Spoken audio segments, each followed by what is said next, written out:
And yes, good morning to you once again. It's Tuesday, the 2nd of June, 2026. The program is On the Lord's Side, Christian Perspectives on News and Current Events. My name is Olufemi Oguntoko. You can follow me on X at Olufemi OG. You can follow Gospel Bells Radio on X at Gospel Bells Radio.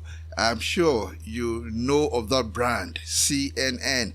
Of course, CNN stands for Cable News Network. It is perhaps the most ubiquitous, the most globally ubiquitous news media brand in the world. And yesterday, the 1st of June, many people, especially people affiliated with CNN, celebrated the 46th, the 46th anniversary of the first ever news broadcast by CNN. For many of us, we look at CNN and we just assume it's always been there. But it was June the 1st, 1980, that the first ever news broadcast aired on CNN. And as it is with many human institutions, we mark our calendars and we look at it and we celebrate it. And this is coming up today because I came across a clip on a social media platform of that first ever broadcast, that first ever news broadcast on CNN, which has now become so ubiquitous. Now here's the news. President Carter has arrived in Fort Wayne, Indiana for a brief visit with civil rights leader Vernon Jordan. Jordan is in serious but stable condition now at Parkview Hospital. He is recuperating from the gunshot wound suffered early Thursday morning. I dedicate the news channel for America, the cable news network. The FBI and Fort Wayne police are at odds over the Vernon Jordan investigation. Published reports from Fort Wayne say the FBI thinks a single shot was fired at Jordan. When we checked with Fort Wayne police this morning, they told us that is not the case. The issue of settlements on Israel's West Bank continues to be a point of controversy. The settlements are opposed by the U.S. and Egypt and are described as a barrier to a full Mideast peace agreement. New York Yankees slugger Reggie Jackson has a close call. A man fired a gunshot at the baseball player over an argument over a parking space. Tomorrow would have been the last day in the life of mass murderer John Gacy, but And of course, you'll agree that there is just something always fascinating about looking back at past broadcasts, and you're imagining to yourself what must have been going on in the minds of these people. And I want to look even more closely at some of the news items, covered in that first ever broadcast. You had the name of the U.S. president then, Jimmy Carter. I had him visiting a man who was shot, one Vernon Jordan. You heard that report about some negotiations in the Gaza Strip, that negotiation involving Israel, something to do with the Middle East. And it's quite fascinating. You look back at that, and I feel there are just so many important things we can draw from that. Look at the people featured there. Vernon Jordan, a civil rights leader who had been shot just days earlier. There was an interview with President Jimmy Carter by a journalist, Daniel Shaw, and then even live responses from a presidential candidate then, John B. Anderson, and along with some taped answers from Jimmy Carter's election campaign and Ronald Reagan's election campaign. And just for the fun of it, maybe for now, let's just pause and examine the relevance of those stories. What has become of those key figures who made headlines that day, 46 years ago, June 1st, 1918, when CNN first broadcast its news bulletin. Vernon Jordan, the prominent civil rights leader who was shot, he passed away when March 1, 2021. Daniel Shaw, that legendary journalist who conducted an interview with then President Jimmy Carter, he died July 23, 2010. Independent presidential candidate John B. Anderson, he passed away in 2017. President Jimmy Carter himself, died December 29, 2024. And there are still some of the people there who are still with us. The founder of CNN himself, Ted Turner, he also passed away, recently, and that's something that we all know so well.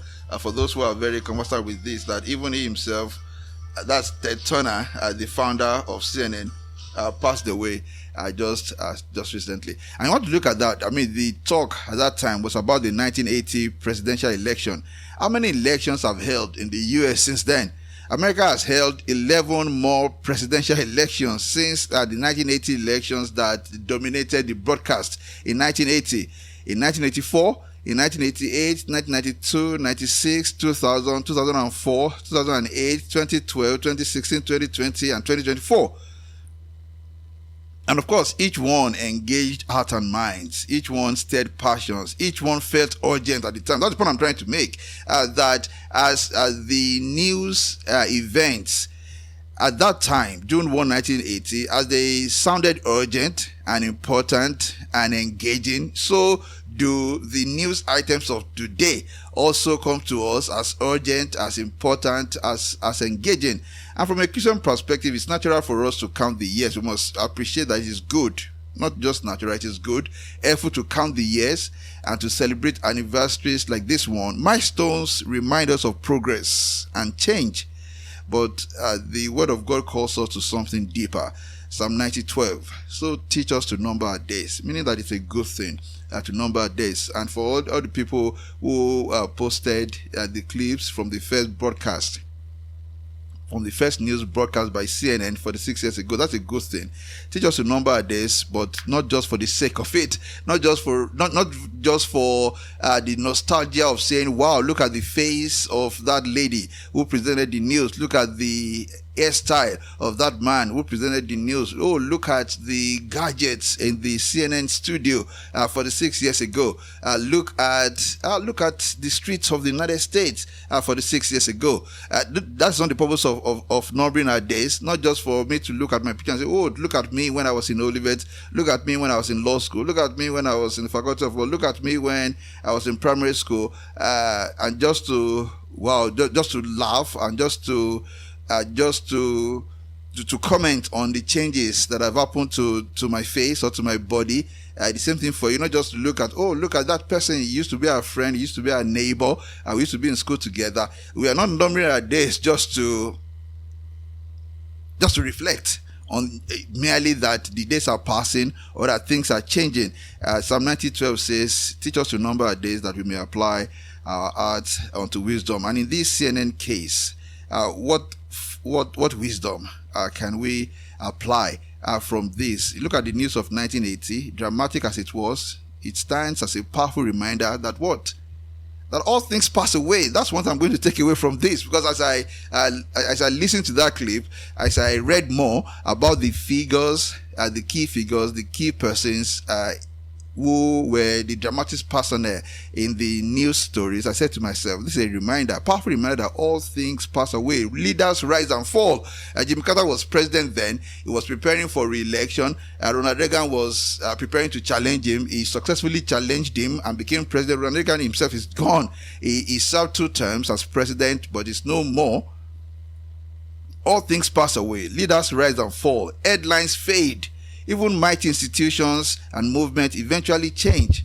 And you remember from Isaiah 40, we are reminded that all flesh is grass, and all the goodliness thereof is as the flower of the field. The grass withers, the flower fades, but the word of God shall stand forever.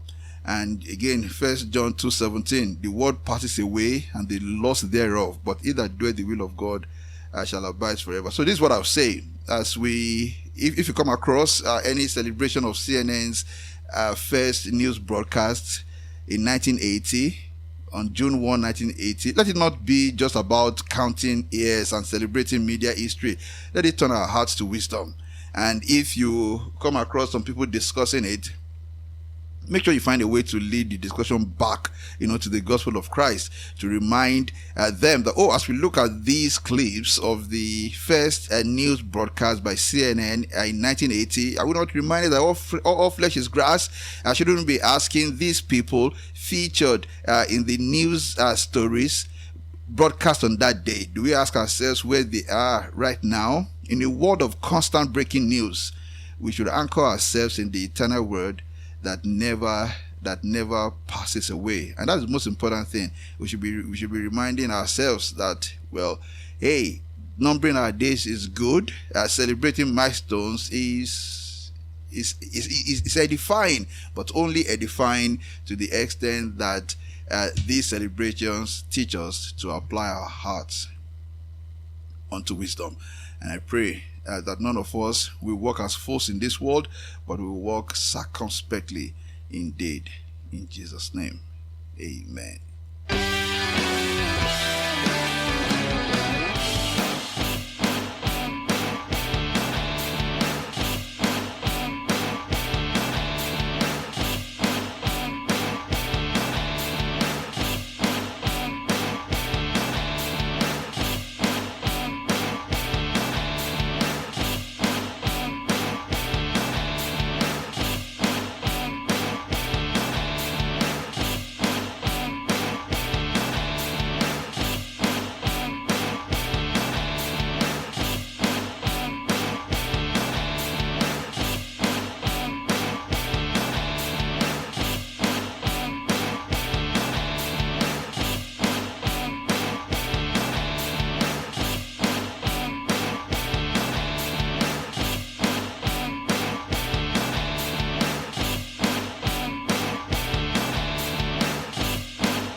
Okay, apologies for that extended break. The next story this morning is from an interview from not a politician in Nigeria, not even someone who you would call a leading media personality.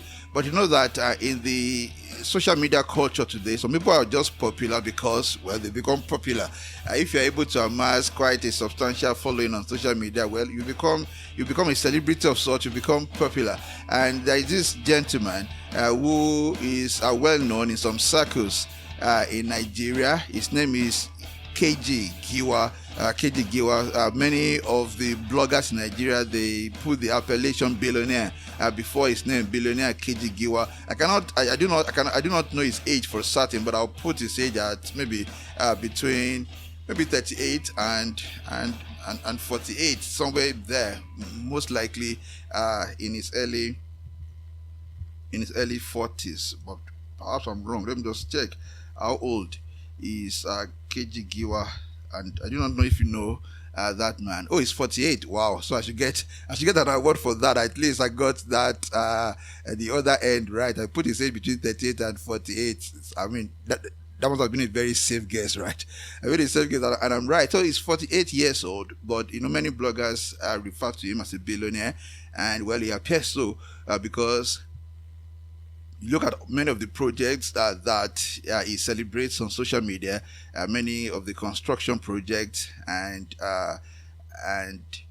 infrastructure projects, and well, he is a billionaire. He's called a billionaire. He does not deny it.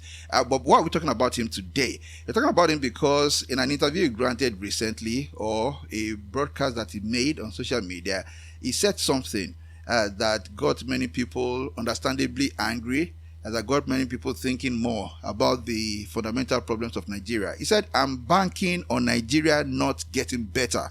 I'm banking on Nigeria not getting better." According to Instablog Nigeria, it says Nigerian billionaire businessman Keji Giwa has stirred massive reactions online after openly admitting that politics plays a major role in business survival in Nigeria, while defending his support for President Bola Tinubu.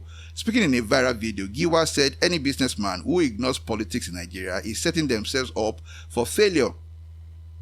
He's quoted as saying, quote, "Anybody doing business in Nigeria that doesn't think that politics is part and parcel of their success in doing business in Nigeria have no business doing business in Nigeria." That's what he said. And according to his double says, addressing critics who accuse him of supporting Tinubu, Giwa questioned what people expect him to do against those in power. Quote, he said, "A lot of people are angry that, oh, he's supporting Tinubu, he's a traitor. What do you want me to do? Join you and point the finger at the very person that can snap a finger and everything I've worked hard for is gone?" He also argued that critics would not be there to support him or his family if his business empire should collapse. He said, quote, "Are you going to feed me after that? Are you going to take care of my children?" He added. However, the businessman shocked many after declaring that he is perfectly okay whether Nigeria improves or not. He said, quote, "Whether Nigeria gets better or doesn't get better, I'm perfectly okay. In fact, I'm banking on it not getting better," he said. Somebody, poked fun at him in the comment section, said his head is like avocado pear. That's the kind of things you say when, you're at loss for what to say again. So this person's head is, because many people felt offended by this, especially by the latter part of his statement where he said, I'm perfectly okay whether Nigeria gets better or not. In fact, I'm banking on it not getting better. Somebody wrote saying there is wisdom in silence at times, suggesting that this man should have kept quiet. Another person wrote saying your head is not correct. Another person wrote saying Nigeria will be better. It's the only country we have. We must believe in it no matter what. But what I want to make here about three of them. The first is a reminder to us that we live in a society where we have the inversion of things. Things are upside down, and many people are profiting from it, and many of those who profit are from the inversion of values, from the inversion of things in Nigeria. They would prefer for it to continue like that. Why? Because they profit from it. The first point that this man made, this Keji Giwa, saying, look, the reality in Nigeria is that if you have an expansive commercial or financial empire, you must realize that you are largely dependent on the government. Now, it ought not to be so. Ordinarily, we would want an economy that is not so structured. It's not so structured. But it appears to be the reality, not only now, it appears to have been so for a long time. And not only for large business empires, even for extraordinary successes in many endeavors. I recall when we first left law school, and we were trying to decide on the career path, to take. And I have a friend who has been my friend since university days, who comes from a named political family in Lagos, because his dad was an active politician himself. So he comes from that famous political family in Lagos, and we were discussing with his mom. And of course, we did not want to go into politics. We did not want to go into the civil service. But she was saying to us, what's wrong with you boys? Don't you know that in this country, if you want to be fantastically rich, you cannot but have some association with government or with politics? And which has become received wisdom nowadays. So my friend and I now, when we discuss, we say, but your mom told us, she said, if you wanted to be fantastically rich in this country, we ought to have been affiliated, with politics or with government in one way or the other. So it's a reminder to us what this Keji Giwa says. It's a reminder to us that's the reality of how this country is structured, because everything, in a manner of speaking, revolves around the government. This is not to say that what we are talking about, we are talking about things that are up and up, things that are above board. That's not what we're talking about. The reality is, it just euphemism. When people say to you, if you want to be fantastically rich, you have to be affiliated with politics or involved in government. That's just euphemism for, you have to be part of the corruption, right? It's just euphemism for that. You have to be part of the corruption. That the scales are skewed in such a way that if you want to get by, you have to obey. You have to be part of it. You have to be part of it, and then you are going to get along. Just to point out that it has always been so. It has been so for a long time in Nigeria. This man is reminding us that it remains the case. It remains the case, which is something that should continue to worry us. Those of us who want to keep ourselves undefiled in this fallen world, and the reality that it is what it is. And then he says something here. He said something about. He said, "Look, why would anybody expect me to go against the grain, to go against the grain or to point out whether the government is doing right or wrong. Now, I'm not saying that everybody should be a politician. Not everybody should be an activist. No, not everybody needs to be a politician or an activist. You can be a Christian in business, doing well in your little corner, contented with what you have, and then living your life to witness to the glory of God. You need not be a politician. But the idea that, look, I will never go against the grain because who is going to feed me if I should be punished for saying the truth? Because that's essentially what this man said when he said, look, why are you supposing that, why are you thinking that I would want to point out the errors of the government or say things against the government? He said, if I should do that, will you then feed my family? Will you then take care of me? And, well, I know that this is contextual. I know there are nuances here and there, but it gives us the opportunity to reflect on another truth in the Christian life, the truth of the reality that we don't take possessions simply because there will be consequences. I was listening to a sermon recently, and this person was also relating what he read or heard from another source. So somebody said, look, what do you expect me to do? We must eat. We must live. You know, we must live. If you Google the expression, we must live. We must live is almost like a philosophical byword for, look, we have to do whatever it takes to survive. We must live. And so sometimes when people discuss about some incongruities in the system, about some imperfections in the system, even about corruption sometimes in the system, they just respond by saying, look, we must live. We must live is byword for, look, we got to do what we got to do because we must live. We must live because we have to live. And this is what Keji Giwa said here. Keji Giwa said, look, my children, my business, my future, my empire. So that's another variant of the we must live. We must live. And in that Bible study that I listened to, the man said, the preacher responded to the man who said, look, we must live. He said, must we?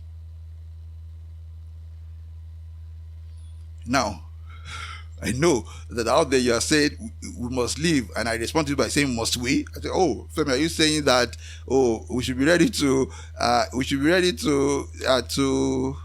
not live because we don't want to be part of the rot and corruption and things like that?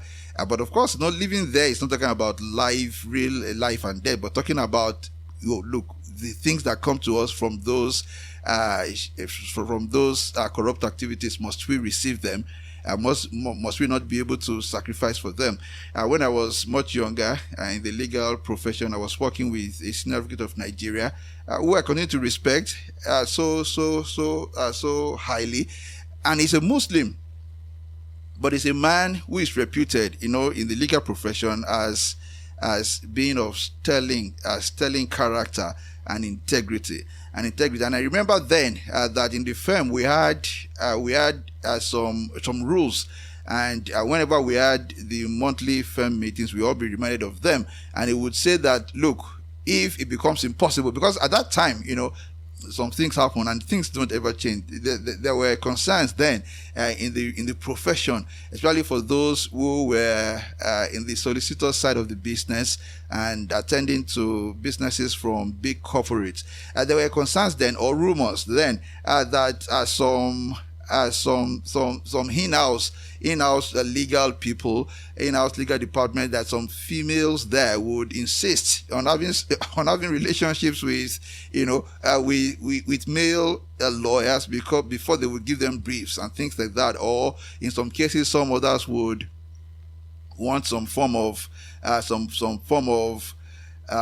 under the table arrangements before giving you briefs. And then Dr. Lewis will say to us, look, if it becomes impossible to run this firm without doing all those unethical things, then we would close down the firm.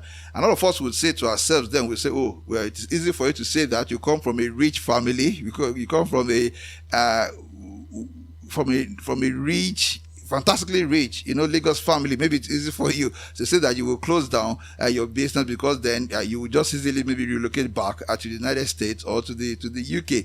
We would say that, but reflecting on it again, I say to myself, and when I discuss with my friends, that this speaks to the sterling character indeed of this man. And he's one of those people that one must always pray. Say, Lord, I pray that at some point he will come to see the glorious light of the gospel of Jesus Christ. So the point I'm making is that it is not for a Christian to say, oh, these things are bad, but we must live.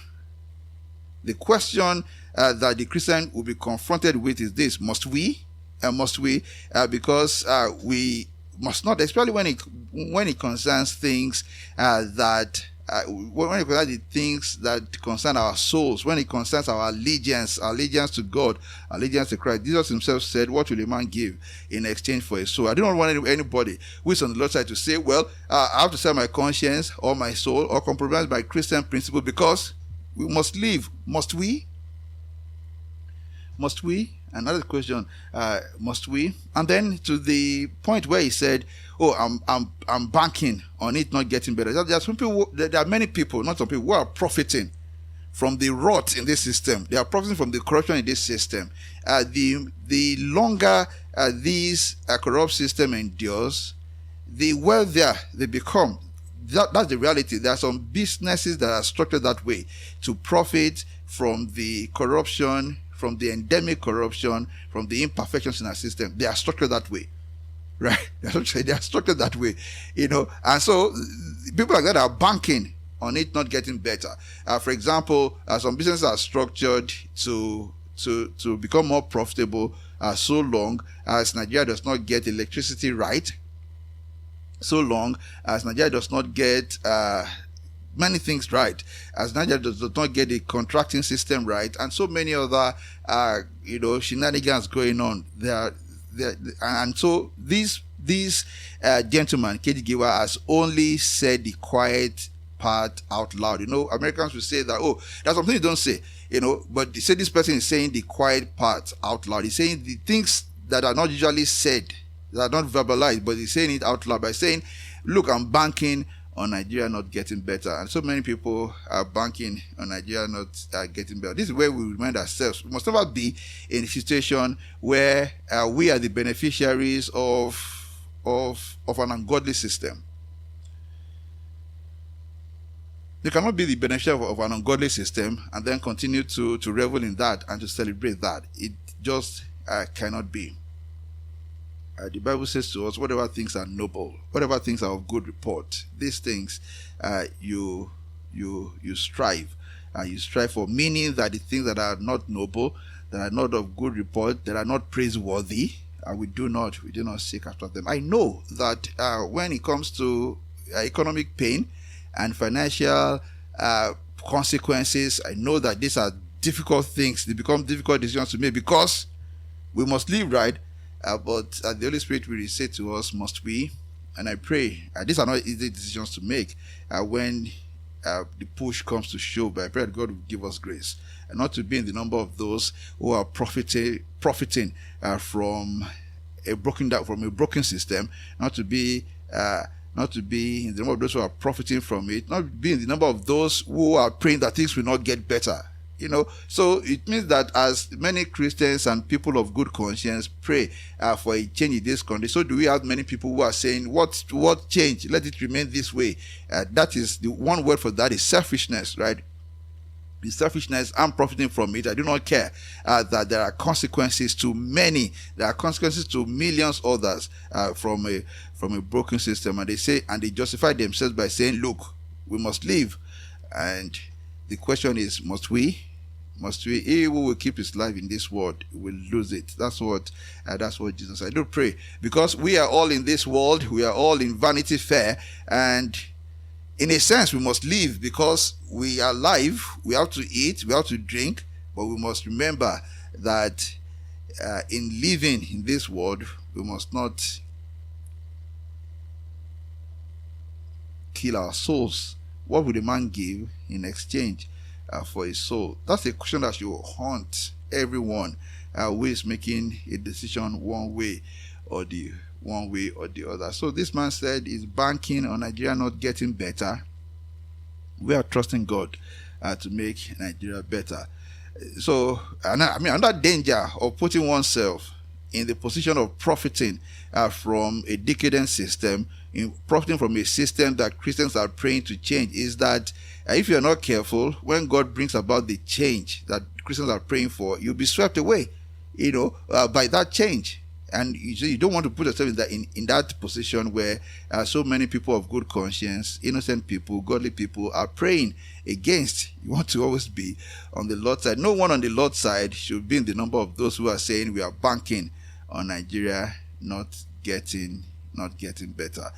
Well, Mr. Keji Giwa, we have no animosity towards you, but it is our duty to say to you that is not where God's people are. Not in the camp of people who say, hey, I'm banking on Nigeria not getting better.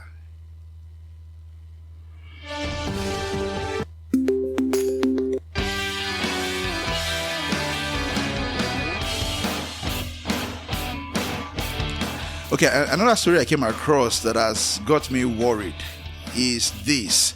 There's a statement now credited to the former governor of Ekiti State in Nigeria. Ekiti State is as part of the southwest of Nigeria. Remember that Ogbomoso kidnapping also happened in southwest Nigeria. Remember that we have said over and over again that the reason why that attack and kidnapping in Ogbomoso is worrying and concerning and giving us sleepless nights is because it proves to us that the insecurity, the banditry, the kidnapping, the terrorism long associated with the northern part of Nigeria has finally come to the south, just as many people warned earlier on. Now, somebody who was formerly governor in Ekiti State is now saying, listen to this, said, I can believe the Oyo State government orchestrated the school children abduction to blackmail Tinubu. That's what he said.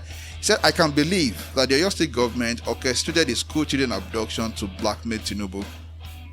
Now, if you are quite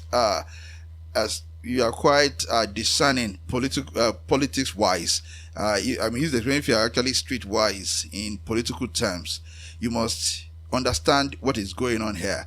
Mr. Yofayoshe, the person who made this statement, is an ally of President Bola Ahmed Tinubu. Remember that President Tinubu and his handlers in the past, they have said that, look, many of these attacks, banditry, they are politically motivated, that many people are sponsoring these things just to tarnish the image of the government, which is really an assault to our sensibilities, to our intelligence, that the government that has the resources, enormous resources, to address these matters, are not only resources, even almost unrestricted powers under Nigeria's constitutional framework. The federal government has almost unlimited power. The president himself has practically unlimited powers to deploy the full weight of the full might of the military and the full resources of the police to address this thing. It is an insult to our collective intelligence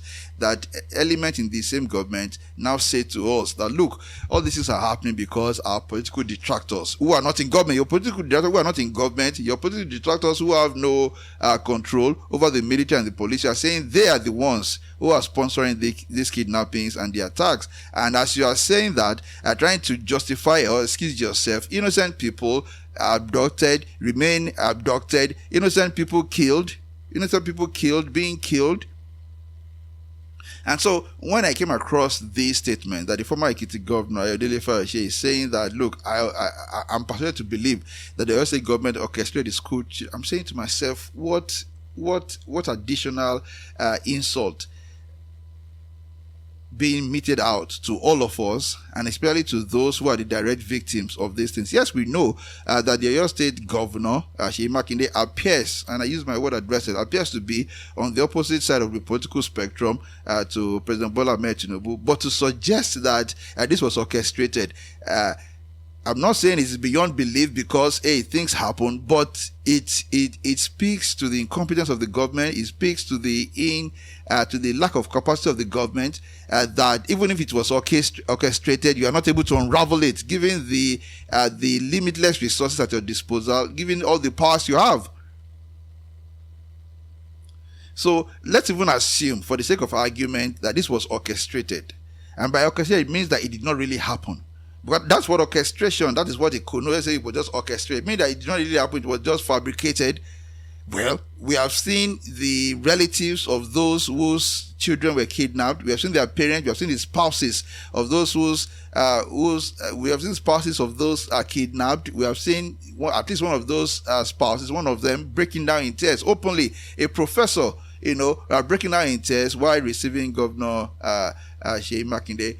We have seen pictures of the children who have been whipped. We have seen the viral video of the man who was beheaded. So to that extent, it is wrong to call it orchestrated. This thing really happened. And beyond that, it is also an admission of lack of capacity, if not incompetence, to say that, some people just orchestrated it, but we are helpless to unravel it. And again, this buttresses the point we made on this program yesterday about the helplessness of the victims in the face of the helplessness of the government. Because what it is saying to us is saying, look, we are not able to solve this problem because our political detractors orchestrated it. Okay, let's even assume that's the case. So what are you doing about it? How are you going to resolve it? So you are saying to us, we are helpless in the face of the nefarious activities of our political detractors. And that brings home the point I made again yesterday. If anyone is still out there saying, is it the time to pray? It is the time to pray because we are helpless. Those of us who are not victims and who by the grace of God will not become victims, we are helpless as we stand by and look at this, as we earnestly pray for a resolution. Those who are the direct victims, they are helpless. Have you not seen those videos? The school principal coming out and saying, please help us, please don't do that. And they are helpless. The relatives of the people who are abducted, they are helpless.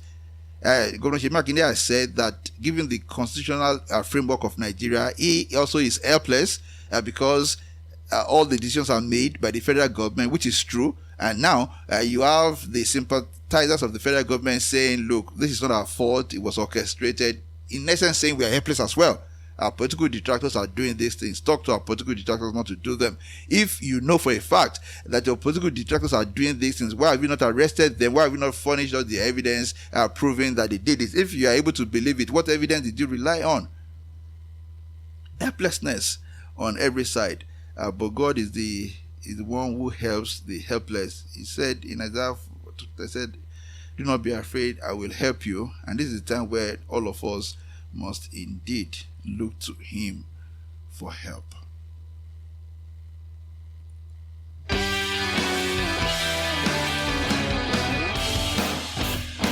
Okay, next, I know that you must have come across many statements and opinions online talking about how many pastors in Nigeria, when I say many famous pastors, famous pastors in Nigeria, before 2015 were quite vocal in their condemnation of the government of President Goodluck Jonathan. For those who don't know about Nigeria, President Goodluck Jonathan became the first sitting president in Nigeria to lose an election. And in a way, it's a good thing and a bad thing at the same time. A good thing at that time when we contemplated, when we look at it, we largely regarded, when I say we, I'm talking about our political watchers generally, we largely regarded it as a good thing, a good development, a good precedent to show that our electoral system had become robust. That's what we thought. We thought our electoral system had become robust enough that even a sitting president would lose an election. And that's exactly how it should be. In the United States, many sitting presidents have lost re-election bids because of the robust electoral system. It's not perfect there in the United States as well, but we want a system that is robust enough, right? Robust enough to ensure that an unpopular politician will lose an election. That was the inference we drew from what happened in 2015. But before that, now with the benefit of hindsight, people say that hindsight is 2020. Hindsight is perfect because if you look back with the benefit of what we now know, with the benefit of things that have now come to life, we can look back and say, what really happened? What really happened there? And with the benefit of hindsight, people are looking back now and then reevaluating how how all the influential voices in Nigeria were arrayed against President Goodluck Jonathan, and many people were so vocal in the opposition to him, so much so that in those days people had Pastor Adeboye, for example, of the Redeemed Church, speaking out against President Goodluck Jonathan and about the insecurity then. And the insecurity was nowhere near what we're experiencing now. Speaking about the insecurity then, speaking out about the increase in fuel prices then, and many people said, well, even if President Adeboye, if Pastor Adeboye is against this man, I must be against him as well, or against his policy. People like Pastor Tunde Bakare and many other pastors like that who actually joined street protests against the policies of President Goodluck Jonathan. And again, when the Chibok kidnappings took place, we witnessed how not only all the leading pastors in Nigeria, but the leading politicians in many parts of the world, including in the White House then, Obama's White House, himself and his wife, joining the Bring Back Our Girls everywhere in the UK, the leading politicians talking about it. Now, even many more are abducted in Nigeria. Nobody is speaking out against it. Many people are asking the question, what really happened then? Was it all orchestrated? So perhaps orchestrated should be the word of the day for us. Was it all orchestrated then? Because how is it that those who spoke out are so fiercely against the insecurity in Nigeria pre-2015, who spoke out so passionately against the horrible economic policies in 2015 Nigeria, now are silent in the face of a worsening security situation, are silent in the face of even more damning economic policies? So if I come be Yoruba now, because na Yoruba man dey rule, make I dey support am because na my tribes man. Abi, na wetin dey scatter Nigeria be that. I see say many of una dey do this tribalism. Una nyash dey for una brain. Because na Yoruba man, make I support am. I no be Yoruba o. I no be Yoruba. So that's the kind of language that many people are using on social media, talking about some of these pastors and say, oh, maybe because, well, the president is from the Yoruba ethnic stock in Nigeria, and many of them, like the two that I've mentioned, are also from the Yoruba ethnic stock. So people are putting all sort of colorations on it. So people are saying that, oh, maybe they were just in the pay book of President Tinubu then, who was actually the brain behind most of the protests taking place then. So many people have credited President Tinubu have said, look, it's his strategy that he got all these people to align with him. And that's the point from which I want to take it. Obviously now, with benefit of hindsight, it is credible to proceed on the basis that most of those protests were actually, yes, orchestrated, and that's the truth. Orchestrated by President Bola Tinubu, who was at that point the most notable opposition political figure in Nigeria. And what he did, well, effectively, I don't say well, but what he did effectively was that he got all the credible voices, on the social media space, credible voices from the religious space to agree with him and to join him in pushing the same message all across Nigeria. So much so that by the time it came for President Goodluck Jonathan to stand for election, it was clear that they had moved public opinion away from him, and everybody voted massively for presidential candidate Buhari, who was supported by Tinubu himself. We voted massively for him, and we thought we were doing a good thing. I remember at that time my dad was ill, and one of his members, who was a prominent politician in Lagos State, visited him, and he was saying to him, said, "Hey, this man you want to vote for?" The man said, "Daddy, don't worry, that's where to go."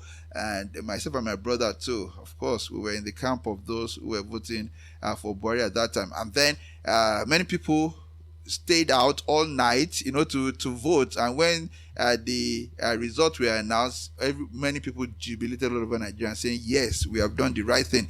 With the benefit of hindsight, oh, how foolish we were. I would say, you may not agree, maybe you have some other political leaning, but that's a story. for another day. But the point I want to make is really about the pastors who aligned themselves with those protests in those days. I'm thinking through them. I'm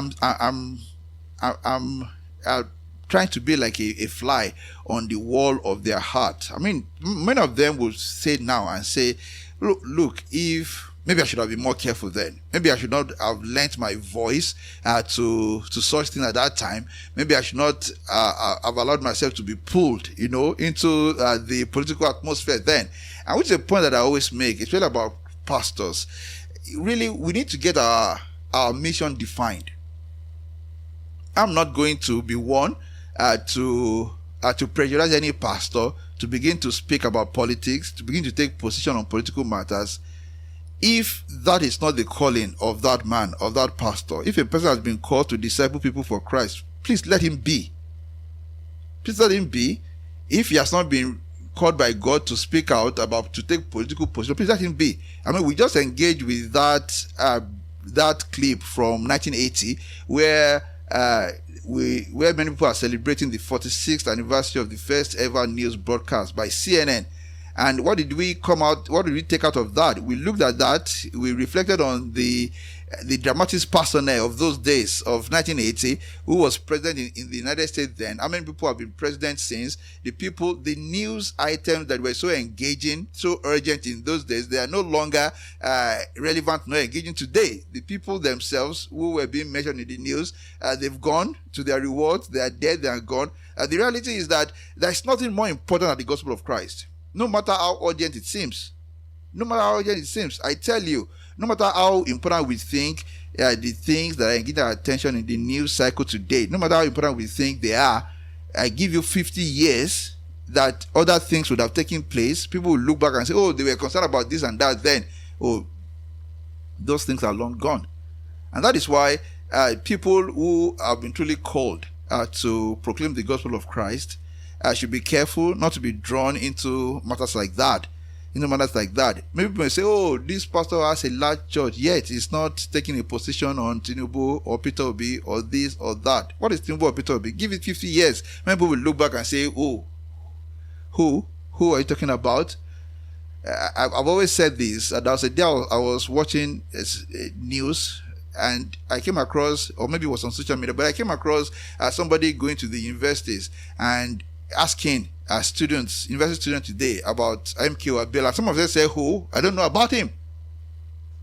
And for those who lived through the 1980s and the 1990s, you will necessarily be shocked that there are university students today who are saying, well, yeah, who was he? MK Abiola, who? That is the way of the world. All flesh is grass. All flesh is grass. Things pass. And Christians, more than others, must know how to do what, how to identify the things that will not pass, the things that are important. It is not everything that society says to us is important, that is truly important. And that is why, above all else, I think, maybe I'm wrong, but you really, that some of these pastors who were drawn into supporting into taking political positions pre-2015 must be saying to themselves, oh, what an error. I should not have allowed myself to be drawn into that. So if there are people today who don't want to be drawn into politics, I respect you. We're not being drawn. That's different from not condemning things going wrong. But if you don't want to take a political position, that's okay. If that's not your calling, whether it's not calling to take a political, don't take a political position. Do the work that will really last.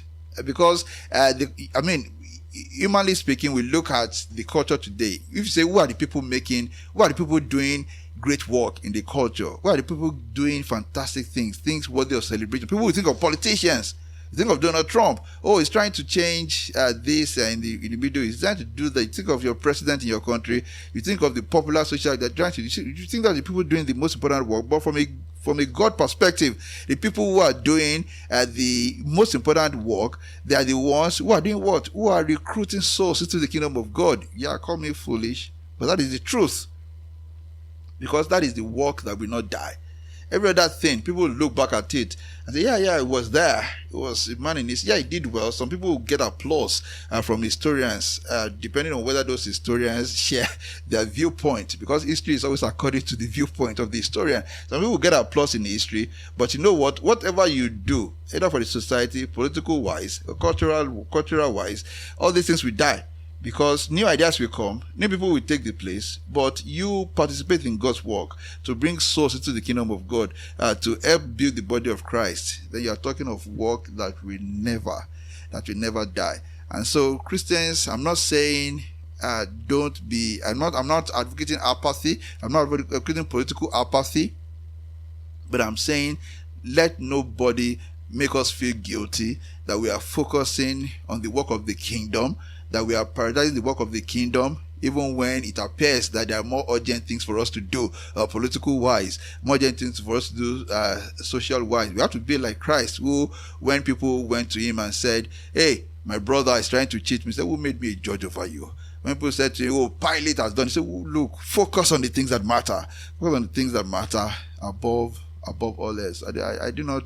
I really feel sorry for most of these pastors, assuming that they were not complicit in all of these things, and many of them must be thinking right now that, oh, we should not have gotten involved in that at all.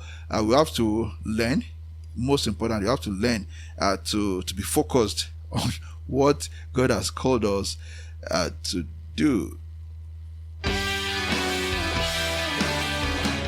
Okay, and finally today, on a semi-lighter note, well, I came across a post on Instagram.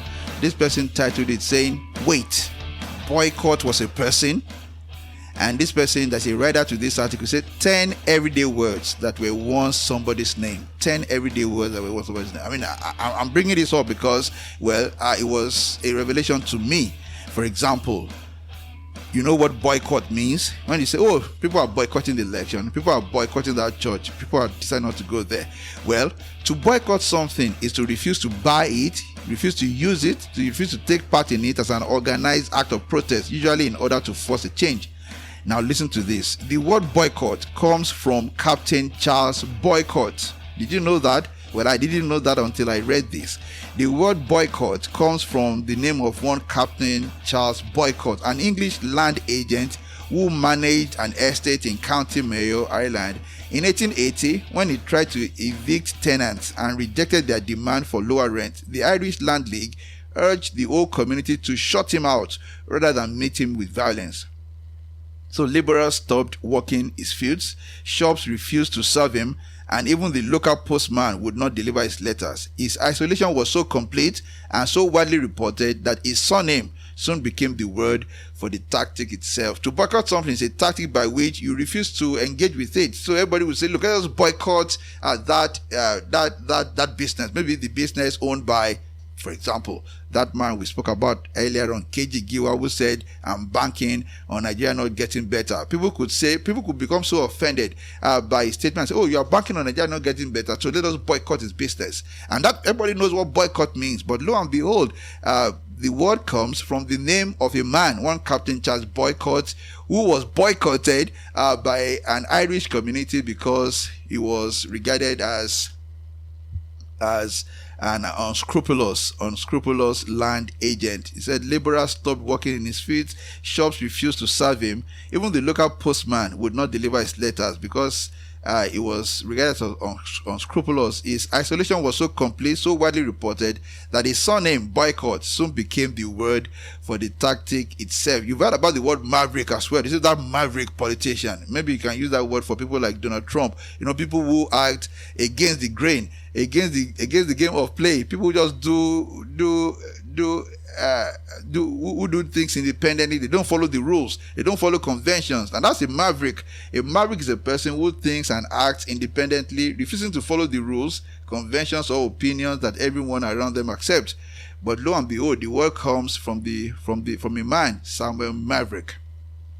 He was a Texas rancher in the 19th century who was well known for leaving his cattle unbranded while every other rancher marked his own. Because his animals carried no brand, any stray or unbranded calf came to be called, that's a maverick. In time, the meaning drifted away from cattle and came to describe a person who, much like those unmarked animals, refuses to be labeled or to run with the herd. Anybody? So this man, he was a rancher. In his time, everyone marked his cattle. If a cattle belonged to you, you marked it. You put your mark upon it. But he decided not to mark his own cattle. And because his animals carried no brand, when people saw any stray or unbranded calf, they say, oh, that must be a maverick. That is, they were meaning to say that must belong to Samuel Maverick. And in time, the meaning changed from just describing cattle, and it came to describe any person who was doing something different. Everybody marked his cattle. Samuel Maverick decided not to mark his own, and they began to call people who do such things as Maverick. I was also surprised to learn sandwich. You know sandwich? A sandwich is a quick meal made by placing a filling, such as meat, cheese, or vegetables, between two slices of bread. If you take two slices of bread, that must be perhaps the most common or popular or the easiest food to make in the world. Just take two slices of bread, put anything between those two slices, it becomes a sandwich. What's your own favorite kind of sandwich? But the word comes from John Montagu, the 4th Earl of Sandwich, an 18th century English nobleman. According to popular account, he was such a devoted gambler that he refused to leave the card table even to eat. So he asked his servant to bring him slices of meat tucked between two pieces of bread, which let him keep one hand free for his cards. The convenient meal became attached to his title, and the name has stayed with it ever since. So it was such a compulsive gambler, we understand, that he would refuse to leave the card table to eat. He would tell his servant, just bring me two slices of bread and put something between them, and then he would eat it. And what was he eating? Well, that was the only thing he could eat without engaging the two hands. He could hold it, and he said, and the people gave that meal the name of his own title. He was the Earl of Sandwich, and people gave it that name. That's fascinating, really. I find it fascinating. I hope you find it fascinating as well. There are others here as well. Guy itself, the word guy, gerrymander, mesmerize, leotard, and the person who has put this guy said which one surprised him. Sideburns, nicotine, silhouette, maverick. He said that boycotts, eponyms as well. You find that these are words that took the names of those who popularize the things that they represent. And for us, this is fascinating to discover, and I hope you find it fascinating as well. I can send you the link to this story if you want to read more about that, but you can just do a Google search also, along those lines, and you're going to get all the. But from a Christian perspective, what do you think about it is? We have said that ultimately, did we not start from that story of the first CNN broadcast in 1946, saying that we are reminded that all flesh is grass, all things pass away, let us apply our hearts unto wisdom. And that's only one side of the truth. All things pass away, all flesh is grass. So be careful. Be cautious in your choices. Pay attention to the things that matter. That is true. Just almost an equivalent of what the preacher admonishes us, saying that vanity upon vanity. But there are some things that will last. In fact, there are some things that will outlast us. And those things will be the things that we do for God, because they will never die. And those who live for Him, who do good works, and who accept Jesus Christ, they have their names written in the books, and they'll be permanently there. So the point I'm trying to make is that whereas, yes, all things pass away, yes, the glory of this world passes away, but the things we do that are godly, that are God glorifying, they are never forgotten, and they are always written against our names. And those things will never go. They will never go away. So much so that even in eternity, the books will be opened, as we read in Revelation, and it will be pointed out that you did this. And did you just not say that? He did not say that.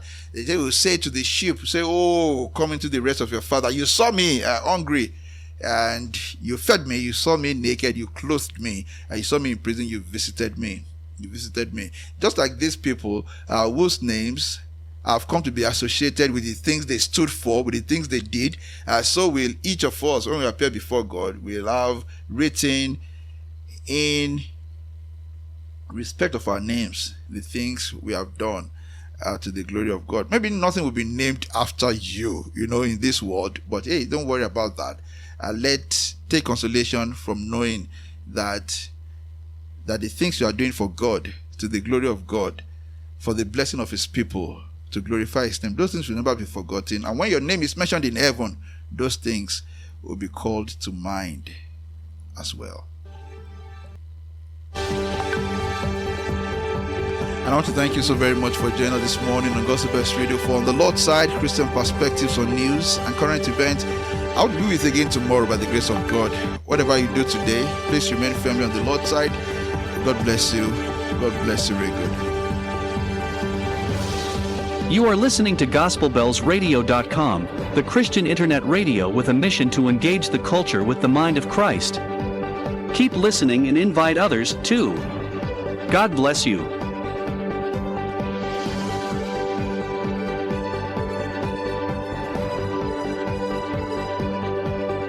Engaging the culture with the mind of Christ. Engaging the culture with the mind of Christ. Engaging the culture with the mind of Christ. Engaging the culture with the mind of Christ. Engaging the culture with the mind of Christ.